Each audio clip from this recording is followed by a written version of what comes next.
Good evening friends, मैं हूं CN के शर्मा। स्वागत है आप सभी का हमारे चैनल के ऊपर। दोस्तों, आज मैं लेके आया हूं आपके लिए राजस्थान सरकार की आरपीएससी बोर्ड द्वारा जारी की गई बहुत ही महत्वपूर्ण वैकेंसी। राजस्थान में कॉलेज लेक्चर बनने का जो सुनहरा अवसर आरपीएससी प्रदान कर रही है, उसका नोटिफिकेशन आज जारी हो चुका है। दोस्तों, अगर आप कॉलेज लेक्चर बनना चाहते हैं, आपने नेट क्वालिफाई किया है या फिर आपने पीएचडी कर रखी है, तो आप क्वालिफाई होते हैं राजस्थान में कॉलेज लेक्चर बनने के लिए। ठीक है फ्रेंड्स, तो हम लोग इस वैकेंसी की डिटेल्स जानेंगे। दोस्तों, ये वैकेंसी के बारे में एक एक ईच एंड एवरी एस्पेक्ट हम लोग डिस्कस करेंगे। किस सब्जेक्ट में कितनी पोस्ट आई हैं, उनके बारे में हम लोग बात करेंगे।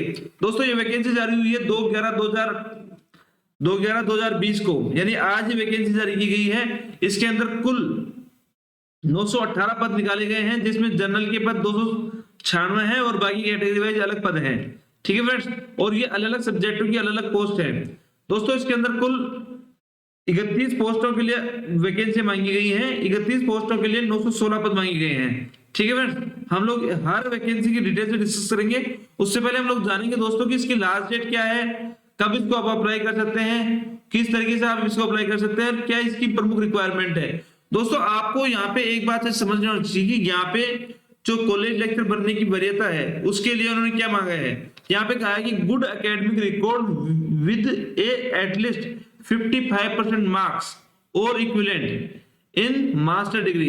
इसका मतलब क्या है कि आपका गुड एकेडमिक रिकॉर्ड होना चाहिए, साथ साथ आपके पीजी में 55% मार्क्स कंपलसरी है, यानी कम से कम आपको 55% मार्क्स आए हो, साथ ही आपका गुड एकेडमिक रिकॉर्ड होना चाहिए। दूसरी कंडीशन क्या कहा है यहाँ पे कि आपको यूजीसी नेट पास करना आवश्यक है। या तो यूजीसी नेट आप हो या फिर आप राजस्थान में ऑलरेडी स्लेट या स्टेट पास किया हो आपने। और तीसरी कंडीशन क्या है कि अगर आपने यूजीसी नेट पास नहीं किया लेकिन आप पीएचडी में रजिस्टर्ड हो चुके हैं पीएचडी रेगुलेशन एक्ट 2009 के हिसाब से, तो आप एग्जेम्प्ट हैं, बशर्ते आपने कुछ कंडीशन उसकी पूरी कर दी हो। वो कंडीशन क्या है कि आपकी जो पीएचडी की डिग्री है वो रेगुलर हो, कम से कम 2 जो उसके पर्यवेक्षक हैं वो बाहर से हो जिन्होंने इसका मूल्यांकन किया हो, और इसकी मौखिक परीक्षा आयोजित की गई हो। ठीक है, साथ ही जो आपका शोध पत्र है यानी आपका रिसर्च पेपर है, वो 2 मैगजीन्स के अंदर जो रेफरेंट जो जर्नल है उसमें निकाल दिया गया हो। अगर आप ये कंडीशन पूरी करते हैं ना, तो उसके बाद आपको नेट पास करने की आवश्यकता नहीं है, आप सीधे एलिजिबल हो जाते हैं कॉलेज लेक्चर के लिए। लेकिन यहाँ पे एक बड़ी कंडीशन क्या लगा रखी है दोस्तों, बड़ी कंडीशन लगा रखी है गुड एकेडमिक रिकॉर्ड की।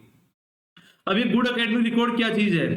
गुड एकेडमिक रिकॉर्ड की डेफिनेशन लोग पढ़ते हैं। ये कह रहा है कि good academic record means an average of at least 55% marks in 3 examination preceding the master degree. यानी मास्टर डिग्री से पहले के जो 3 एग्जाम है उनमें आपके एवरेज मार्क्स 55% होने चाहिए, साथ ही कम से कम आपके 50% मार्क्स होने चाहिए ग्रेजुएशन के अंदर।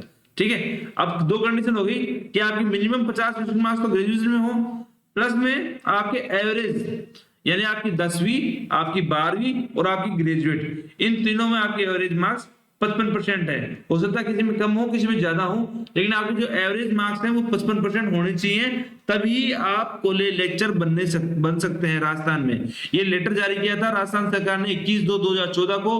उस लेटर के हिसाब से ये कंडीशन रखी गई है जिसमें आपको मिनिमम 55% गुड एकेडमिक रिकॉर्ड के हिसाब से आपके आने चाहिए। यानी 55% की 2 कंडीशन हो गई।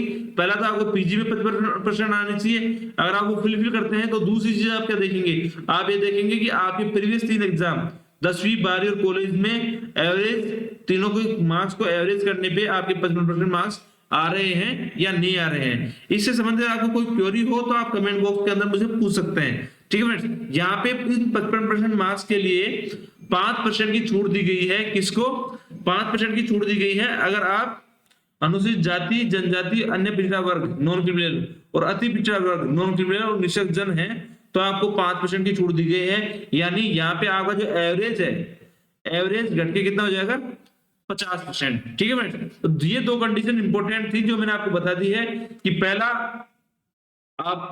आपके पास में 55% मार्क्स होने चाहिए पीजी में, दूसरा आप नेट या स्लेट हो, तीसरा आप नेट नहीं है तो आप पीएचडी रेगुलेशन 2009 के हिसाब से आपने उसकी जो कंडीशंस हैं वो आपने पूरी कर रखी हो। ठीक है। साथ में अगर आप SC ST या जो अन्य कैटेगरी है नॉन क्रिमिनल के अंदर उससे बिलोंग करते हैं तो आपको 5% की एवरेज छूट यहाँ पे मिल जाएगी। ठीक है।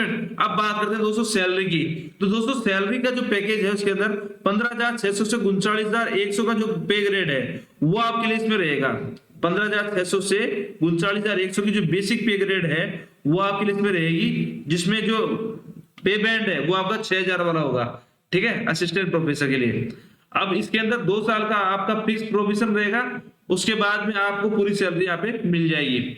और 1/7/2020 को आप यहाँ पे देख पा रहे हैं आपकी न्यूनतम आयु 21 वर्ष और अधिकतम आयु 40 वर्ष होनी चाहिए। ठीक है फ्रेंड्स, आपकी न्यूनतम आयु कितनी होनी चाहिए? 21 वर्ष और अधिकतम आयु आपकी 40 वर्ष होनी चाहिए। ये आप यहाँ देखिए, न्यूनतम आयु 21 वर्ष और अधिकतम आयु 40 वर्ष। अब यहाँ पे जो 40 वर्ष की जो छूट है उसके बाद अलग अलग कैटेगरी वाइज से 5 साल 10 साल और छूट दी गई है। SC ST कैटेगरी, महिला कैटेगरी, सभी के लिए अलग अलग कैटेगरी हिसाब से अलग अलग छूट दी गई है, जो कि 5 साल से लेकर 10 साल तक की दी हुई है। ठीक है फ्रेंड्स, ये अलग अलग कैटेगरी हिसाब से आपको अलग अलग छूट आपको मिलेगी। अब बात करते हैं दोस्तों कि इसका एग्जाम फॉर्म कब भरे जाएंगे और उसकी लास्ट डेट क्या होगी। तो ये एग्जाम होगा, उसका 2 तरीके से ये आयोजित किया जाएगा। पहला इसके लिए एक लिखित परीक्षा, एक रिटन एग्जाम होगा, उसके बाद इसके लिए इंटरव्यू होगा। ठीक है, अभी इसकी जो डेट अनाउंस नहीं की गई है, लेकिन एग्जाम फॉर्म भरने की डेट आ चुकी है। ये एग्जाम फॉर्म भरने की तारीख है 9/11/2020 से, यानी 9 नवंबर से फॉर्म स्टार्ट हो जाएंगे और 8/12/2020 तक आप इसको भर सकते हैं। ठीक है फ्रेंड्स, 9 तारीख से फॉर्म स्टार्ट हो जाएंगे और 8 तारीख तक इसको भर सकते हैं, यानी 1 महीने का समय आपको मिलेगा। और राजस्थान में जितनी भी पोस्ट हैं उनको अप्लाई करने का एक तरीका है, वो है sso.rajasthan.gov.in। आप अपने SSO पोर्टल के ऊपर अपनी जो अपना आपका आधार कार्ड है उस आधार कार्ड से अपना रजिस्ट्रेशन कीजिए और रजिस्ट्रेशन के बाद में आप RPC सेक्शन के अंदर जाके इसको अप्लाई कर सकते हैं। ठीक है, यहाँ तक आपको कोई दिक्कत आए तो आप मुझसे पूछिए कमेंट बॉक्स के अंदर, मैं आपको बताऊंगा हर चीज। दोस्तों अब बात करते हैं कि इस वैकेंसी के अंदर किस सब्जेक्ट के लिए कौन कौन सी पोस्ट आयोजित की गई है। ठीक है फ्रेंड्स, तो यहाँ पे बॉटनी के लिए 33 पोस्टें हैं, केमिस्ट्री की 40, मैथ्स की 34, फिजिक्स की 35, जूलॉजी की 30 और ABST की सर्वाधिक पोस्टें आई हैं। ABST की जो कॉमर्स सेक्शन के लोग हैं उनके लिए पब्लिक उनके लिए 82 पोस्टें हैं। बिजनेस एडमिनिस्ट्रेशन के लिए और भी ज्यादा है, 127 पोस्ट। और EFM यानी ये जो ABST पॉइंट नंबर 6, 7 और 8 ये तीनों कॉमर्स से बिलोंग करती हैं और ये सर्वाधिक पोस्टें हैं। ठीक है फ्रेंड्स, और टेक्सटाइल डिजाइनिंग के लिए 1 पोस्ट, जूलॉजी के लिए 8 पोस्ट, लॉ के लिए 8 पोस्ट, ड्राइंग पेंटिंग के लिए 10, इकोनॉमिक्स के लिए 47, इंग्लिश के लिए 55, ज्योग्राफी के लिए 48, हिंदी के लिए 66, हिस्ट्री के लिए 50, सोशियोलॉजी 42, म्यूजिक के लिए 3, फिलोसफी के लिए 2, पॉलिटिकल साइंस के लिए 57। पॉलिटिकल साइंस की पोस्टें मुझे लगता है कम है क्योंकि स्टूडेंट सर्वाधिक होते हैं पॉलिटिकल साइंस के। और पब्लिक एडमिनिस्ट्रेशन की 6 पोस्टें हैं, संस्कृत की 39, उर्दू की 5, होम साइंस की 5, होम एजुकेशन की होम साइंस की फिर 8, और उसके बाद में होम साइंस चाइल्ड डेवलपमेंट के अंदर 5, होम साइंस क्लोथिंग के लिए 6, एग्रीकल्चर एंटोमोलॉजी के लिए 1 और पंजाबी के लिए 2। तो दोस्तों इस प्रकार से कुल 918 पद हैं जो अलग अलग कैटेगरी के अंदर बटे हुए हैं। ठीक है, यहाँ पे हर जो कैटेगरी है सामान्य महिला, विधवा, परित्यक्ता, फिर SC के अंदर भी ये कैटेगरियां, सब कैटेगरी के लिए हिसाब से अलग अलग पोस्टें बांटी गई है। दोस्तों ये वैकेंसी का जो एग्जाम हो वो मतलब संभावित जो इसकी तिथि है होगी वो अगले साल फरवरी या मार्च में हो सकती है। तो अगर आपने नेट कर रखा है या आपने PhD कर रखी है तो आप तैयार हो जाएं, क्योंकि बहुत अच्छी वैकेंसी आई हुई है। इस वैकेंसी को जल्दी जल्दी अप्लाई कीजिए आप जैसे ही ये फॉर्म खुलते हैं। दोस्तों ये था हमारा पूरा कॉलेज लेक्चर की जो आपने वैकेंसी थी उसके बारे में डिटेल जानकारी देने का। आप हमारा चैनल सब्सक्राइब कीजिए और वीडियो को जहां तक हो सके सब्सक्राइब शेयर कीजिए। आप सभी का धन्यवाद। Thank you very much.